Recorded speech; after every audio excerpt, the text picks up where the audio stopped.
hari berganti hari dengan cepat sekali. Sekarang sudah memasuki minggu keempat di bulan Oktober. Minggu depan kita sudah masuk bulan November. Hari-hari tidak terasa, tetapi kalau kita ada dan tinggal bersama Tuhan, apapun yang terjadi, kita bisa melewatinya. Haleluya. Pagi hari ini saya akan bagikan firman Allah yang saya ambil di dalam Injil Yohanes pasal yang ke-11. Injil Yohanes pasal yang ke-11. Yohanes pasal yang ke-11 ayat yang ke-40, saudara. Yohanes pasal yang ke-11 ayat yang ke-40, demikian bunyi firman Tuhan. Jawab Yesus, bukankah sudah kukatakan kepadamu, jikalau engkau percaya, engkau akan melihat kemuliaan Allah. Sekali lagi ya, saya bacakan ya. Jawab Yesus, bukankah sudah kukatakan kepadamu, jikalau engkau percaya, engkau akan melihat kemuliaan Allah. Bapak Ibu yang dikasih oleh Tuhan, ini adalah perkataan daripada Yesus ketika mereka ada di Betania, saudara, di rumah Maria dan Marta, saudaraku. Ternyata di Betania ini ada satu peristiwa yang membuat satu keluarga ini semuanya bersusah hati, yang membuat satu keluarga ini semuanya menangis, saudara. Kenapa? Karena ada satu kedukaan di mana salah satu saudaranya, yaitu Lazarus, sakit mati. Sebenarnya saudara, perkara ini manusiawi. Yang namanya manusia itu pasti akan mengalami yang namanya sakit dan ujung-ujungnya menuju kepada kematian. Itu biasa. Tetapi di Betania ini, ya saudaraku, tiga bersaudara ini, Maria, Marta, dan Lazarus adalah orang-orang yang cukup terkenal dan orang-orang yang hidupnya mengasihi akan Tuhan. Kalau kita melihat dan membaca bagaimana Maria itu orang yang pernah meminyaki kaki Yesus, saudaraku. Ya, ini luar biasa sekali, saudara. Satu keluarga mengasihi Tuhan dengan luar biasa. Tetapi saya mau mengatakan kepada kita, orang-orang yang mengasihi akan Tuhan itu juga tidak lepas dari yang namanya problem. Orang-orang yang mengasihi Tuhan itu tidak lepas dari yang namanya masalah. Orang-orang yang mengasihi Tuhan itu tidak lepas dari segala hal yang akan dia hadapi selama dia ada di dalam dunia ini. Jadi jangan pernah berpikir kalau ikut Tuhan itu jalannya lurus aja, jalannya tanpa hambatan, ya. Jalannya nggak ada apa-apa, enak selalu, senang selalu, sukacita selalu. Bapak Ibu yang dikasih oleh Tuhan, tidak seperti itu. Kenapa? Pada kenyataannya satu keluarga yang mengasihi Tuhan, yang cinta Tuhan luar biasa, mengalami kedukaan yang sangat luar biasa. Salah satu saudaranya yang bernama Lazarus itu mati, saudara, ya, mati. Maria dan Marta waktu beritahu, ya enggak, Tuhan, orang yang engkau kasihi ini mati, ya enggak. Saudara, apa yang terjadi ketika diberitahu oleh Maria dan Marta? Apakah Tuhan langsung datang? Enggak, saudaraku, enggak, ya enggak, ya, enggak langsung datang, ya, enggak langsung datang. Nah, pada pagi hari ini kita akan melihat ada tiga perkara yang ingin saya bagikan dan kita simak dengan baik, saudaraku yang kasih dalam Tuhan, ya. Orang-orang ini adalah betul-betul cinta Tuhan, ya, saudaraku yang dikasih oleh Tuhan. Gak main-main, gak kacang-kacangan, saudaraku yang kasih. Tetapi mereka juga tidak luput dari yang namanya persoalan, permasalahan, sakit, penyakit, dan lain sebagainya. Bukan berarti orang yang cinta Tuhan itu sudah lewati semuanya. Enggak, saudara, tetap akan mengalami perkara-perkara itu. Kenapa? Karena itu adalah baik bagi setiap manusia. Karena itu merupakan satu jalan yang Tuhan berikan untuk dia berjumpa dengan Tuhan secara pribadi. Kalau hidup kita senang, semuanya serba ada, semuanya serba sedia, saudara, kita nggak butuh lagi yang namanya Tuhan. Kita nggak butuh lagi yang namanya pertolongan Tuhan. Bahkan kita mungkin akan tinggalkan gereja. Kenapa? Nggak perlu lagi cari Tuhan, nggak perlu lagi nangis di dalam rumah Tuhan seperti seorang ibu yang bernama Hana. Nggak perlu lagi, saudaraku Gak butuh lagi yang namanya Tuhan. Makanya kadang-kadang Tuhan izinkan sesuatu, ya. Segala sesuatu yang kita dapatkan kadang-kala Tuhan izinkan itu tidak mudah didapat. Ada air mata yang berlinang, ada lutut yang ditekuk terus-menerus, ada tangan yang ke atas yang mau naik di hadapan Tuhan. Itu yang Tuhan mau sebenarnya, ya.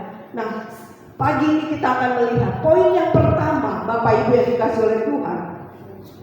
Ketika Maria dan Marta memberitahu kepada Tuhan, Tuhan, ya enggak, saudaramu sakit. Maksudnya saudara dia, saudara Tuhan, saudara Lazarus ini sakit. Apa yang terjadi? Tuhan gak langsung datang. Poin yang pertama, dia tunggu saudara sampai berapa hari ditunggu? 2 hari saudara. Akhirnya apa yang terjadi? Lazarus mati, saudaraku yang kasih. Mereka menangis begitu rupa. Ya enggak, waktu Tuhan datang, ya enggak ya, saudaraku yang kasih bilang, oh iya, Lazarus sudah mati. Saudara, kenapa Tuhan menunggu sampai harus 2 hari? Padahal kan Tuhan bisa langsung datang saudara ke rumah Maria dan Marta. Kenapa? Karena mereka sering berjumpa, mereka sudah dekat hubungannya ya saudaraku. Bahkan kemana Tuhan pergi, kadang-kadang Maria dan Marta dan Lazarus ikut. Tetapi kenapa sampai Tuhan tunggu sampai 2 hari? Nah, ini yang menjadi satu pertanyaan buat kita pada pagi hari ini. Ketika diberitahu tidak langsung datang, saudara. Kalau kita ada yang meninggal diberitahu apa yang terjadi, saudara, pasti otomatis kita akan langsung datang, ya. Apalagi saya dengan Bapak Gembala, tengah malam pun dibawa, Pak, ini meninggal jam 2 malam, jam 1 malam, saya akan pergi berangkat dengan Bapak Gembala. Walaupun tempatnya jauh, kita akan datang. Saudaraku yang kasih dalam Tuhan, Yesus tidak melakukan ini, saudara. Kenapa? Nah, ini yang harus kita perhatikan, saudaraku. Ya, yang harus kita perhatikan yaitu jawabannya di ayat yang ke-15. Jawabannya di ayat yang ke-15 nih, saudara. Kita baca, kita simak dengan baik. Dikatakan, ya, tetapi syukurlah aku tidak hadir pada waktu itu. Nah, Tuhan bilang, tetapi syukurlah aku tidak hadir pada waktu itu, sebab demikian lebih baik bagimu, supaya kamu dapat belajar percaya. Marilah kita pergi sekarang. Jadi saudaraku yang kasih dalam Tuhan, kenapa sampai Tuhan menunggu ya untuk dia sampai ke rumah Maria dan Marta? Tuhan mengajarkan kepada mereka supaya mereka percaya kepada Tuhan dengan utuh, saudaraku yang kasih. Karena selama pengiringan mereka kepada Tuhan, mereka sudah acap kali melihat banyak perkara yang Tuhan lakukan, yang Tuhan kerjakan. Tiba waktunya, ini waktunya, ibarat kata ujian bagi Maria dan Marta untuk melihat sejauh mana iman mereka kepada Tuhan, sejauh mana percaya mereka kepada Tuhan. Kalau mereka lihat, oh orang lain ditolong, oh ya puji Tuhan, ya enggak ya. Terus si A, si B dibantu oleh Tuhan, ya luar biasa. Tapi kalau dia tidak mengalami sendiri, itu tidak menjadi kesaksian di dalam kehidupannya. Makanya Tuhan harus tunggu 2 hari, saudaraku. Ya 2 hari setelah itu mereka datang ke rumah Maria dan Marta. Saudaraku yang kasih dalam Tuhan, poin yang pertama yang Tuhan ingin sampaikan kepada kita sebagai anak-anak Tuhan, kita harus percaya utuh kepada Tuhan. Hari-hari ini berapa banyak di antara kita yang betul-betul mengandalkan akan Tuhan, yang betul-betul percaya kepada Tuhan, yang sungguh-sungguh siang dan malam yakin bahwa Tuhan ada, sanggup menolong. Ya, saudara, kenapa Tuhan izinkan terjadi atas hidup kita? Supaya kita mengalami. Jadi jangan cuma bilang, oh ya, bukan kata orang saja, tapi aku merasakannya. Itu yang Tuhan mau, saudara. Itu yang Tuhan maksudkan. Sampai Tuhan 2 hari gak datang dulu, saudaraku yang kasih, ya. Saudara, Tuhan mau kita percaya kepada Tuhan. Di dalam Ibrani 11 ayat yang ke-6 dikatakan, saudaraku yang kasih, tolong ditampilkan ya. Ibrani 11, saudara. Ibrani 11 ayat yang ke-6 dikatakan, tetapi tanpa iman tidak mungkin seorang berkenan kepada Allah. Sebab barang siapa berpaling kepada Allah, ia harus percaya bahwa Allah ada dan bahwa Allah memberi upah kepada orang yang sungguh-sungguh mencari akan Dia. Saudaraku yang kasih dalam Tuhan, ini luar biasa ya. Tanpa kita percaya, orang ya tidak berkenan kepada Allah, saudara. Waktu pertama kali kita ambil keputusan menerima Yesus sebagai Tuhan dan Juru Selamat, itu iman, saudara. Kenapa? Karena Bapak Ibu tidak pernah melihat wujud asli Yesus. Hanya yang dikatakan oleh firman Allah, hanya yang didengar dari mulut ke mulut, siang dan malam. Hanya dengar kabar yang diberitakan oleh setiap hamba-hamba Tuhan bahwa Yesus ada, Yesus Juru Selamat. Ketika kita buka hati, terima Dia sebagai Tuhan dan Juru Selamat, itu iman, saudara. Sejak saat itu, hidup kita bergantung sepenuhnya kepada Dia. Saudaraku yang kasih dalam Tuhan, ya, hari-hari ini Tuhan mau, saudaraku, iman percaya kita bertumbuh dan bertambah di dalam Dia. Jangan jadi anak Tuhan imannya dari dulu segitu aja, saudara, enggak bertumbuh, enggak bertambah. Kasihan saudara kalau bantet. Kenapa? Engkau tidak akan pernah melihat yang namanya kemuliaan Allah. Engkau tidak akan pernah melihat yang namanya mujizat itu masih ada. Engkau tidak akan pernah melihat bahwa tangan yang tidak kelihatan itu akan bekerja bagi hidupmu kalau imanmu tidak bertambah dan bertumbuh, saudara. Jadi bantet segitu aja, saudaraku yang kasih. Bahkan ketika masalah datang, dia akan mati. Udahlah, buat apa cari Tuhan lagi? Gak ada pertolongan Tuhan, gak ada pembelaan Tuhan di dalam hidup ini. Saudara, Tuhan tidak mau yang seperti itu, ya. Ibrani 11 ayat yang pertama dikatakan, iman adalah dasar dari segala sesuatu yang kita harapkan dan bukti dari segala sesuatu yang tidak pernah kita lihat.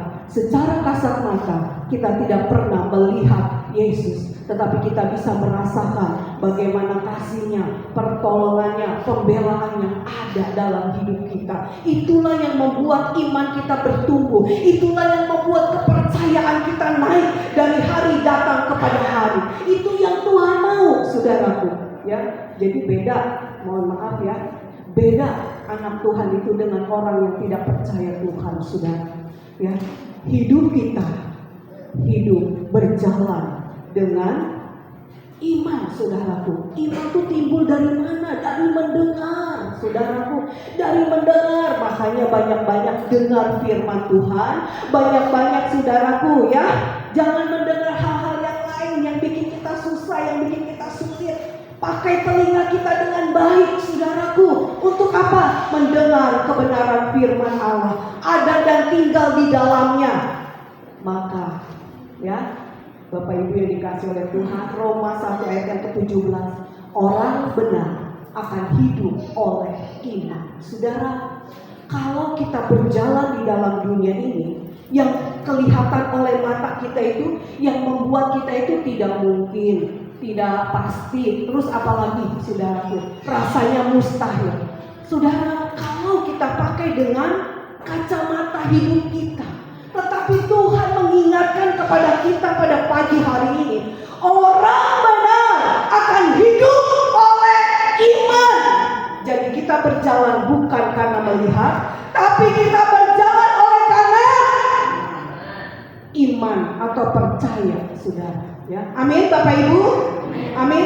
Terapkan di dalam kehidupan kita, saudara. Terapkan di dalam kehidupan kita. Saya berjalan bukan karena melihat, tapi saya berjalan karena saya percaya Yesus ada. Yesus lebih besar dari apapun juga. Maka saudara, engkau akan keluar menjadi seorang pemenang di dalam Tuhan adanya.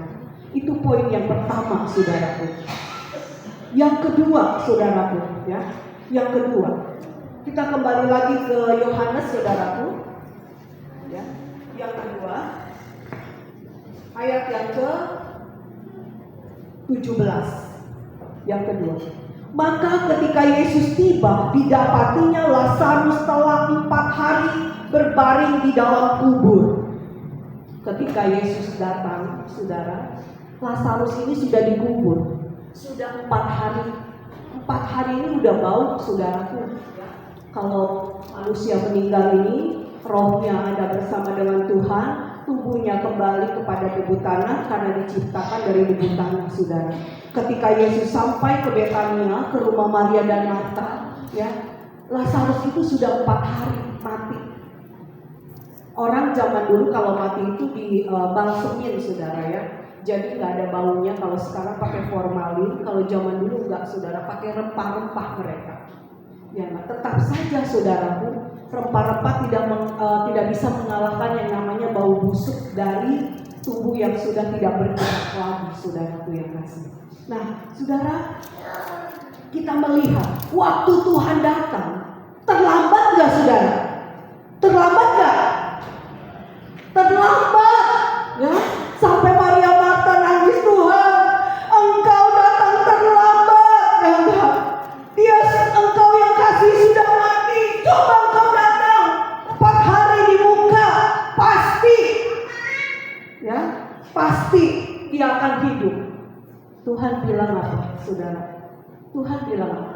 Dia gak mati, dia hanya tertidur. Maria dan Marta gak mudeng, saudara, gak nangkep apa yang dikatakan oleh Tuhan. Ya, mana bisa orang mati dibilang tidur, ya enggak, ya, saudara. Tapi Tuhan ngomong, ya enggak, ya. Tuhan ngomong, dia gak mati. Dia cuma tertidur dan kau akan melihat kemuliaan Allah. Tetap aja Maria sama Marta nangis, ya enggak. Saudara, poin yang kedua ini berbicara apa? Yang kedua, segala sesuatu di muka bumi ini ada masa, ada waktunya, saudara. Pengkhotbah pasal yang ketiga ayat yang pertama, di muka bumi ini segala sesuatu itu ada masa, ada waktunya. Ada waktu lahir, ada waktu mati, saudara. Ada waktu menanam, ada waktu menuai, saudaraku yang kasih. Jadi di muka bumi ini semuanya, saudara, segala sesuatu itu ada masanya, ada waktunya, termasuk kita yang ada di dalamnya. Dunia beserta isinya, firman Allah katakan, 1 hari akan berlalu, selesai semuanya. Kemana kita ketika hal itu terjadi? Kemana, saudara? Ketika semuanya berlalu, kemana kita, saudara? Kita akan ada bersama-sama dengan Tuhan kalau kita ada di dalam Tuhan. Saudara, ini penting bagi hidup kita. Makanya miliki Yesus secara pribadi di dalam hidupmu. Jangan cuma lewat, saudaraku. Ya, percaya nggak percaya? Ya enggak, ya, saudaraku. Tapi ya, di dalam kehidupan kita meragukan kebesaran Tuhan. Berapa banyak yang seperti itu. Tapi hari ini Tuhan ingatkan kepada kita bahwa segala sesuatu ada masa, ada waktunya, saudaraku. Ketika Tuhan datang, oh iya, Lazarus sudah mati, bahkan sudah dikubur, saudara. Kuburan di Israel sama di kita beda, saudara. Mereka kalau kubur itu masukkan ke gua atau gunung, ya, dibikin lubang, dimasukin, saudara, ke sana ditaruh, ya. Ditaruh. Beda dengan di sini sekarang pakai peti atau apa gitu, ya. Kalau zaman dulu enggak. Bahkan ketika kami ke Israel lihat kuburan-kuburan di sana yang sudah modern itu dikasih peti, tapi petinya dari batu, saudara. Jadi petinya dari batu, dia bikin gitu loh, saudara. Jadi awet, nggak habis gitu. Kerangkanya tetap ada di dalamnya, saudara. Tapi ketika Lazarus mati tidak seperti itu. Dia hanya dimasukkan, dibaringkan, ditaruh, saudara. Enggak ditutup apa-apa lagi, cuma dikasih kain, ditaruh, saudaraku yang kasih. Enggak ditutup pakai peti dan lain sebagainya. Saudara yang dikasih oleh Tuhan, ya, seakan-akan Tuhan itu datang terlambat bagi Maria dan Marta. Kenapa? Karena saudaranya sudah mati 4 hari. Saudara, mereka lupa bahwa Tuhan itu bekerja sesuai dengan waktunya Tuhan, bukan waktunya kita, saudara. Kadang-kadang ketika kita menghadapi masalah, ketika kita menghadapi problem, ketika kita berdoa begitu amin, maunya langsung terjadi. Betul apa betul, Bapak Ibu?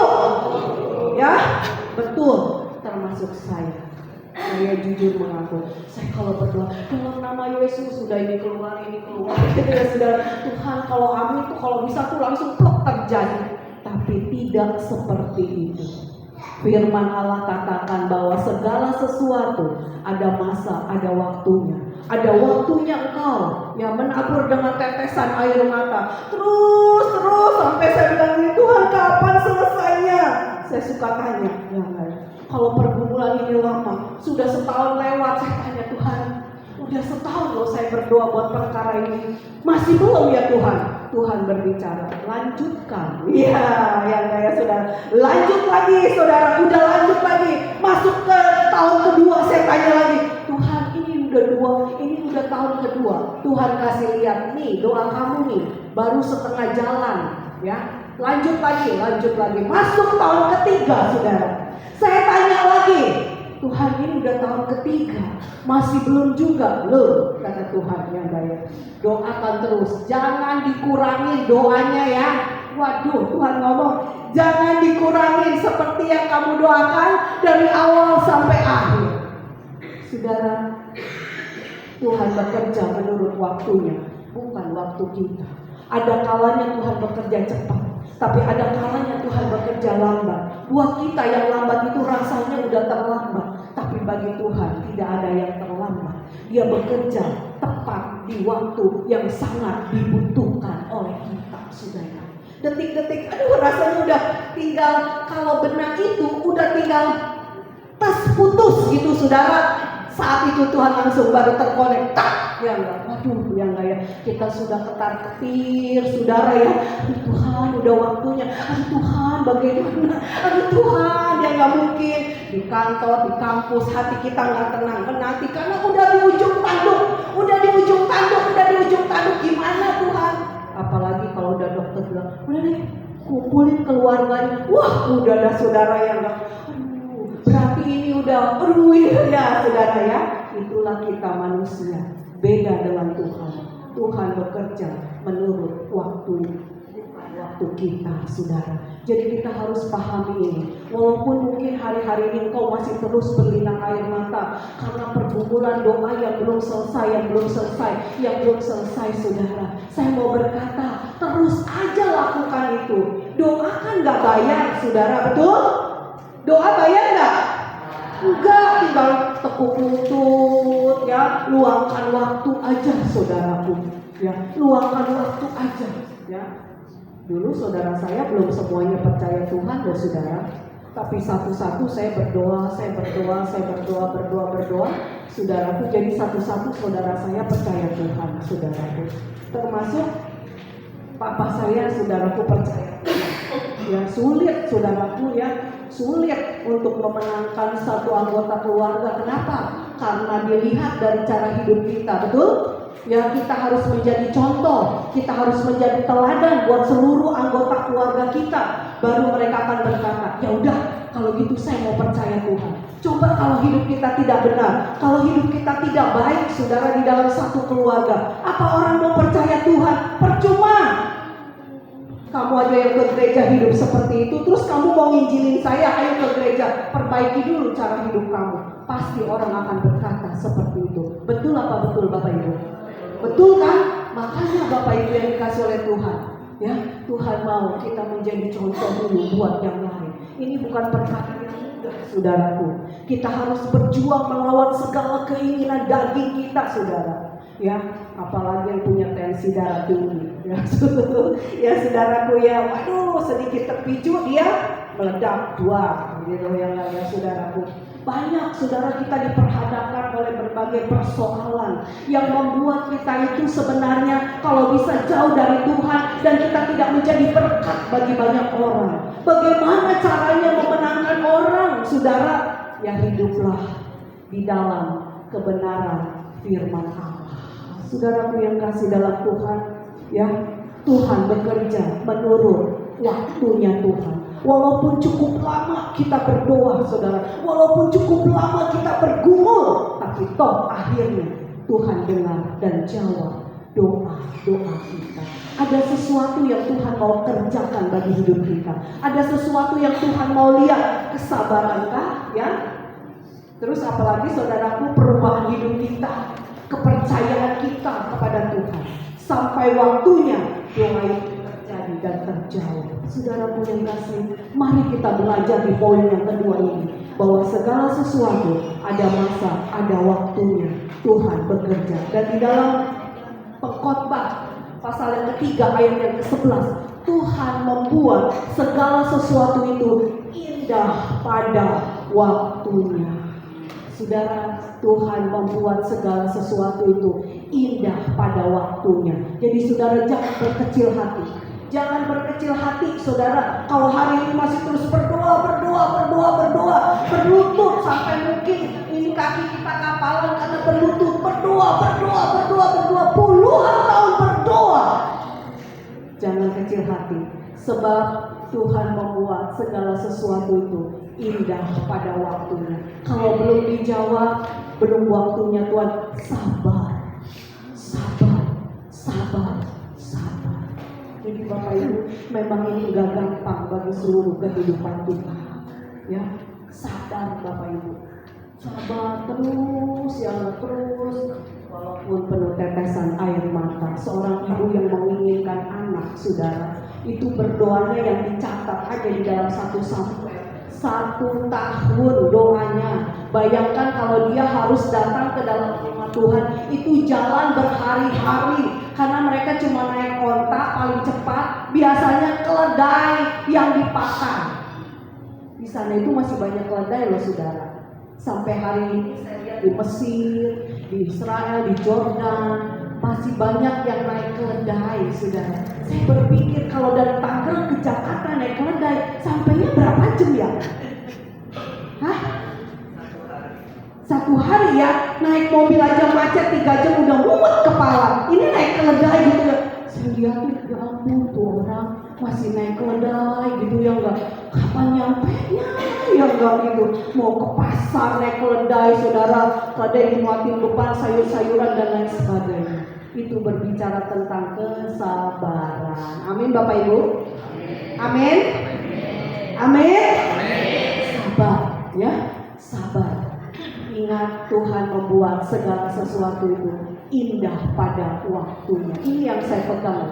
Kalau doa saya belum dijawab Tuhan, saya selalu bilang, saya percaya Tuhan, Engkau membuat segala sesuatu indah pada waktunya. Saya percaya Tuhan, Engkau bekerja sesuai dengan waktumu, bukan waktuku. Beri kesabaran, beri kekuatan, dan terus berdoa saudara.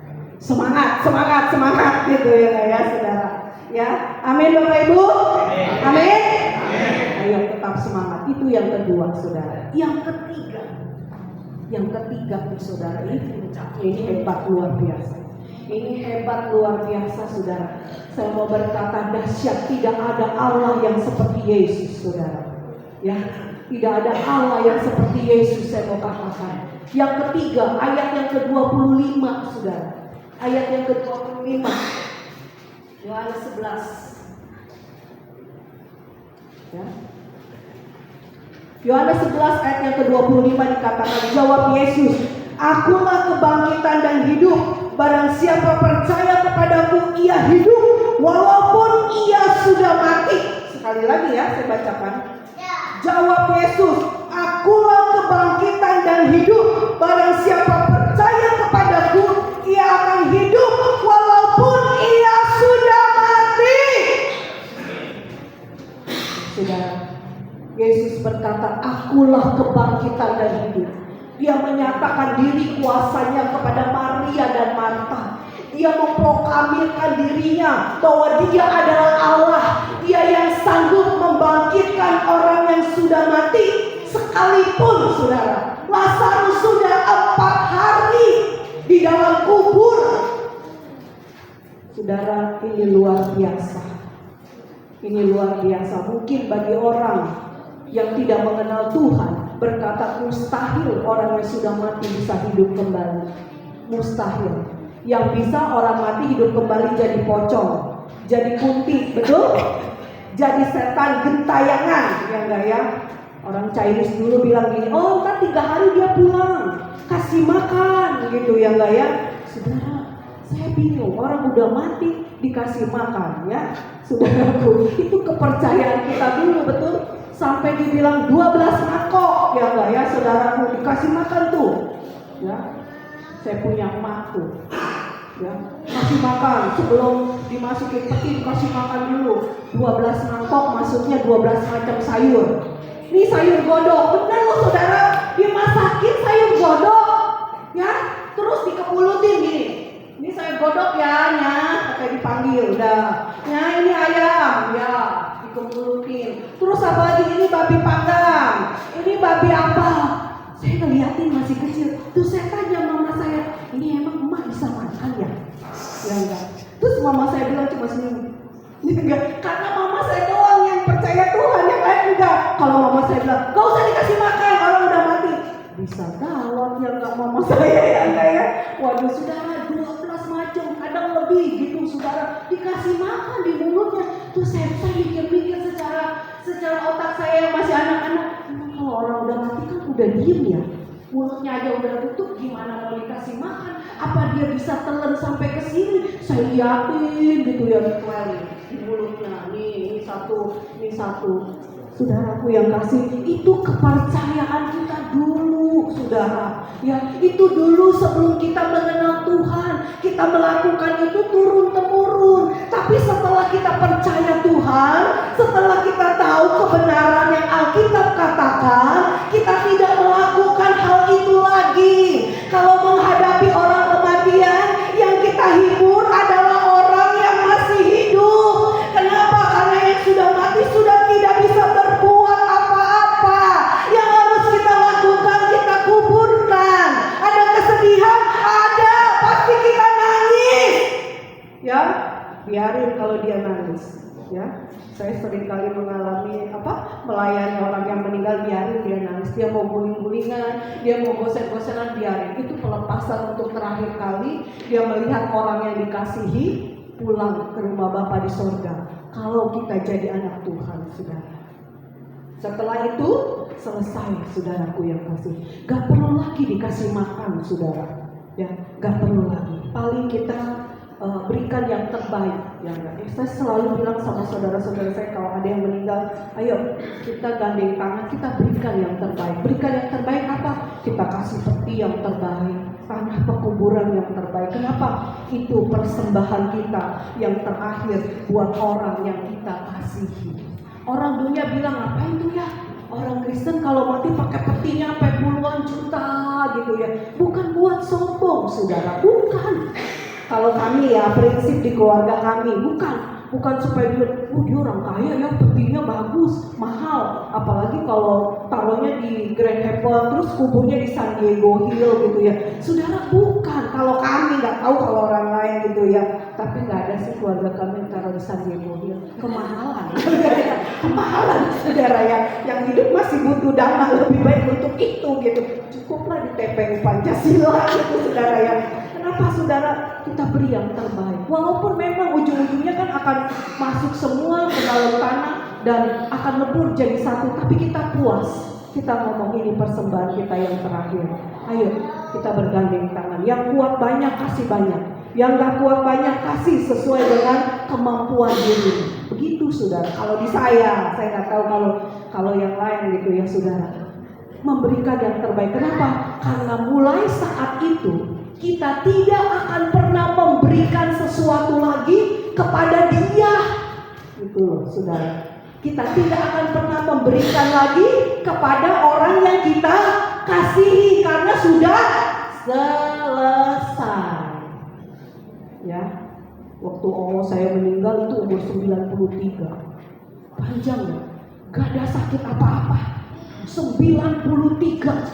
Di antara saudaranya saya paling panjang usianya. Seangkatan dia udah gak ada semuanya. Waktu dihubungi gerejanya bingung. Ini seangkatan sama siapa ya? Gak tahu Pak. Karena ini usianya udah 93. Ya enggak ya. Saudara, saya dandanin cakep-cakep. Saya pakai kebaya, saudara ya. Saya pakai kebaya saya dah yang cakep gitu. Udah ya, ini saya pakaiin kebaya, saudara, saya pakaiin anting, saudara, saya pakaiin kalung, saya dandanin, saya make upin, saudara, ya. Buat saya itu adalah persembahan saya yang terakhir buat dia. Karena kenapa? Selanjutnya saya tidak akan pernah memberikan lagi. Waktu dia hidup, saya selalu datang kepada dia. Ya, tapi setelah dia mati, ini yang terakhir yang saya bisa kerjakan. Maksudnya itu, saudaraku. Ya, maksudnya itu. Jadi saudara, Tuhan berkata, ya enggak, akulah kebangkitan dan hidup, saudaraku. Ya, saudara, orang-orang yang ada di dalam Tuhan setelah dia mati itu bukan selesai. Ada kehidupan selanjutnya. Hidup di mana? Hidup bersama dengan Tuhan. Jangan pernah berpikir kalau udah mati selesai. Urusan di dunia selesai. Tapi setelah mati ada kehidupan atau kematian yang kita pilih. Mau mati 2 kali atau mati sekali, hidup sekali, saudara. Ya, banyak orang yang nggak paham mengakhiri hidup, ya, dengan tidak baik. Mereka berpikir udah kalau udah mati udah nggak ada urusan, di dunia beres. Tapi di sana enggak, saudara. Setelah kematian ada kehidupan. Kalau kita anak Tuhan, ketika kita tinggalkan dunia ini, maka kita akan berjumpa dengan Tuhan, saudara. Di mana Tuhan ada, di situ kita ada. Ingat gak penjahat yang ada di sebelah kanan Tuhan bilang apa? Tuhan, kalau engkau nanti sampai di Firdaus, ingatlah akan aku. Tuhan bilang, hari ini juga engkau dan aku akan bersama-sama. Saudara, ada kehidupan setelah kematian. Makanya jangan sia-siakan hidup ini, ya enggak ya. Apalagi sampai bunuh diri, saudara, gantung diri. Zaman dulu tuh, zaman saya kecil tinggal di kampung banyak banget tuh. Mak-mak yang paling senang mau bunuh diri, ya enggak. Loh, kita anak kecil, ada yang mati di mana di sono, gantung diri. Terus kalau lewat depan rumahnya malah ngeri loh, dia matinya gantung diri. Saya bilang banyak amat waktu saya kecil, saudara, karena tinggal di kampung ya, saudaraku. Saya bilang aduh ya enggak ya. Setelah saya dewasa ngerti, sayang banget itu ya tetangga saya pada mati bunuh diri, kemana dia gitu ya enggak ya. Nah saudara, Tuhan berkata, akulah kebangkitan dan hidup. Barang siapa sudah mati, dia akan memperoleh hidup yang kekal. Jadi ada kehidupan setelah kematian, saudara. Itu yang pertama. Yang kedua, saudara, mujizat itu masih terus terjadi. Dulu, sekarang, bahkan sampai selama-lamanya. Sekalipun Tuhan sudah ada di sorga, Tuhan pakai hamba-hambanya yang luar biasa, saudaraku. Ya, mujizat itu ada dan terjadi. Banyak anak Tuhan cuma oh iya, tapi tidak pernah mengalami yang namanya mujizat. Cuma oh iya. Makanya Tuhan izinkan persoalan permasalahan di dalam hidupmu supaya engkau melihat mujizat itu nyata. Jadi kita bilang, bukan kata orang, saya sendiri mengalaminya. Saudara, hari-hari ini apa yang sedang kita alami? Masalah ekonomi kah? Masalah sakit penyakit kah? Saudara, saya ada catat. Saya catat ya. 2 Raja-Raja 4 ayat 1 sampai 7. 2 Raja-Raja 4 ayat 1 sampai 7. Ada satu kelaparan, saudaraku, ada satu masalah di dalam rumah tangga di mana seorang ibu janda ini cuma punya minyak 1 buli-buli, sedangkan kehidupan harus terus-menerus. Apa yang terjadi? Ada hamba Tuhan datang, kamu punya apa? Saya cuma punya minyak. Ya udah, kamu minta botol yang kosong sama tetangga. Minta ya, yang jangan terlalu sedikit, yang banyak. Oke, udah minta, masuk ke dalam rumah, tutup pintu, tuang yang 1 buli-buli itu ke botol yang kosong. Saudara, dituang. Harusnya nih, ini kalau saya tuang ke gelas, maka botol ini akan kosong, betul? Itu hukum kimiawi, betul? Hukum duniawi, betul? Ini saya tuang, maka ini akan kosong. Saya minum aja ya, haus.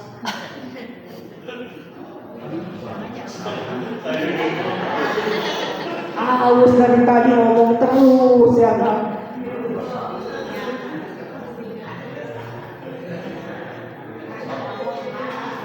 Ya, ini saudara, kosong ya, udah saya minum, saudara. Tapi ya nggak begitu dituang ke botol yang kosong. Botol itu penuh, yang ini masih tetap penuh. Kalau ini saya minum kan jadi berkurang, saudara ya. Tapi mujizat terjadi. Begitu dituang gitu. Botol-botol yang ibunya bilang, masih ada lagi nggak botol yang kosong? Udah nggak ada, udah penuh semua.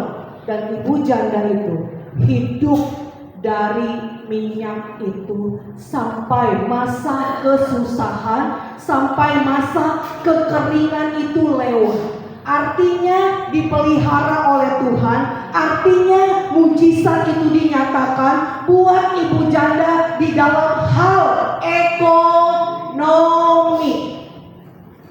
Saudara, hari-hari ini mungkin kita sedang menghadapi masalah ekonomi yang sulit. Ya, masalah ekonomi yang orang pada gonjang-ganjing. Waduh ini begini, waduh ini begini. Saya selalu bilang, percaya aja sama Tuhan. Percaya aja sama Tuhan. Percaya aja sama Tuhan. Nanti Tuhan yang lakukan bagi hidup.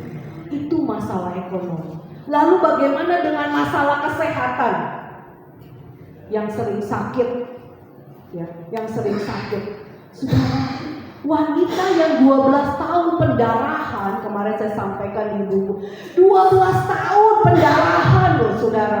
Dari dia mampu sampai dia gak mampu, hartanya habis hanya untuk berobat dari satu tabib ke tabib yang lain. Tapi itu tidak menyembuhkan dia.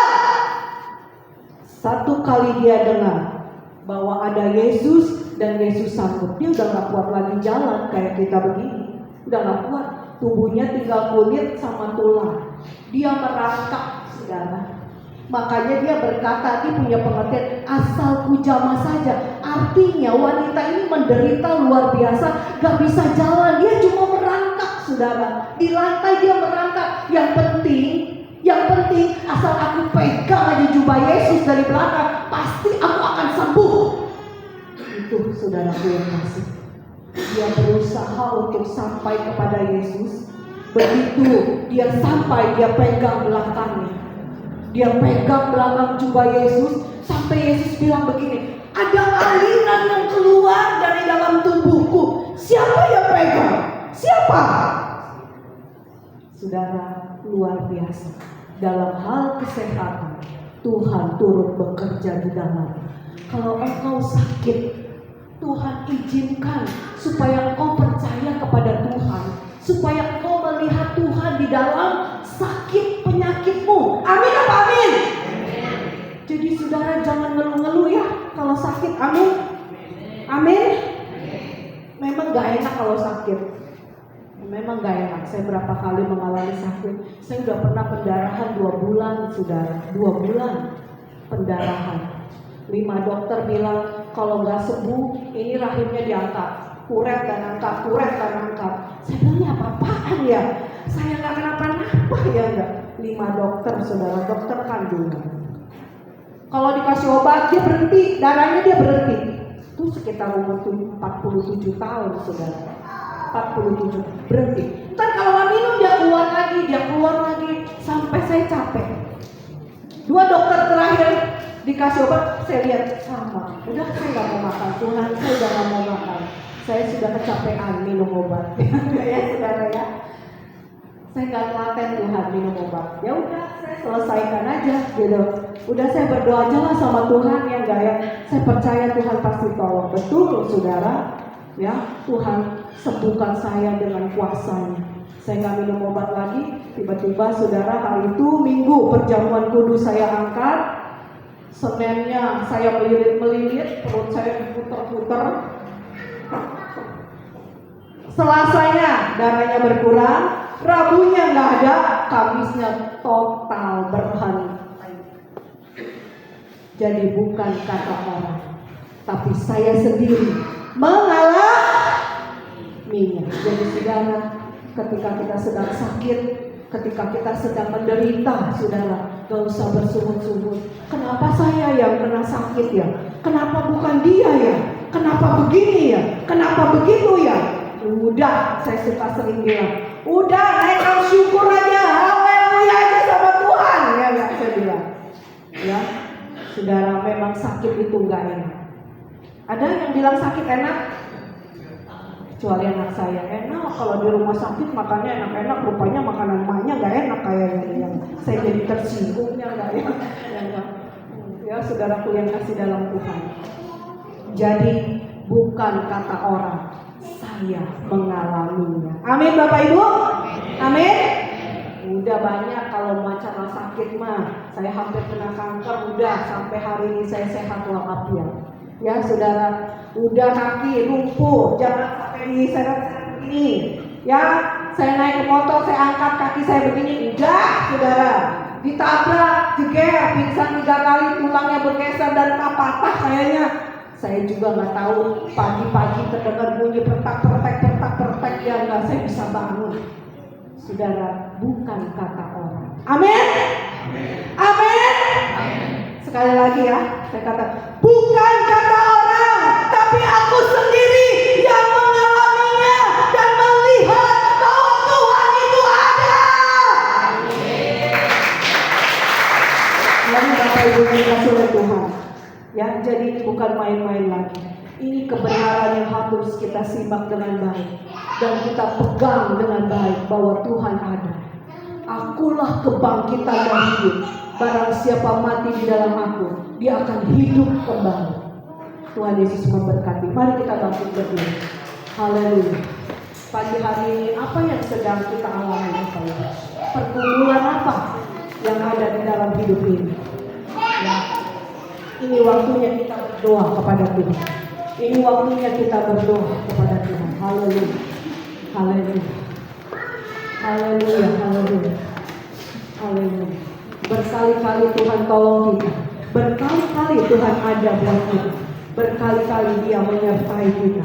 Sekalipun Dia tidak pernah meninggalkan hidup kita. Haleluya. Mari kita naikkan pujian ini, mungkin baru sudah, tapi ini sangat menyentuh hati kita. Berkali-kali Engkau menolong, berkali-kali Engkau kuatkan dalam rasa sakit. Engkau ada. Yesus setia, luar biasa saudaraku. Haleluya. Oh haleluya. Tolong ditampilkan dulu kata-katanya dari awal sampai akhir. Haleluya Yesus. Oh haleluya. Mari kita datang kepada Tuhan pada pagi hari ini. Haleluya. Haleluya. Oh haleluya Yesus. Haleluya. Amin. Amin Yesus. Haleluya. Amin Yesus. Meskipun Tuhan tak menolongku, meskipun duri dan dagingku, ku tetap memilih dan percaya dan mengucap syukur.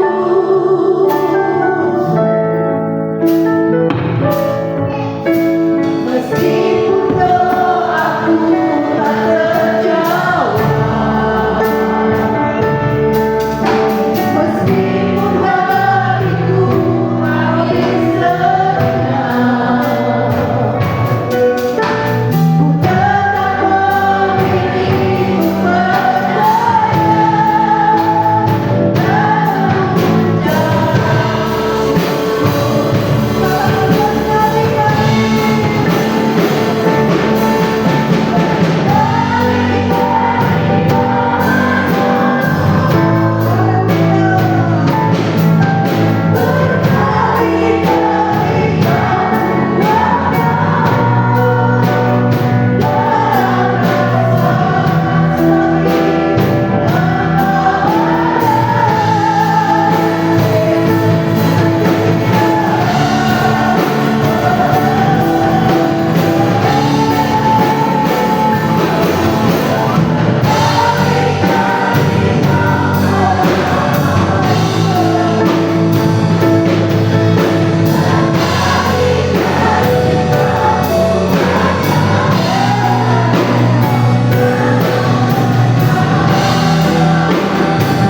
dan berkali-kali Tuhan menolong kita tanpa kita sadari.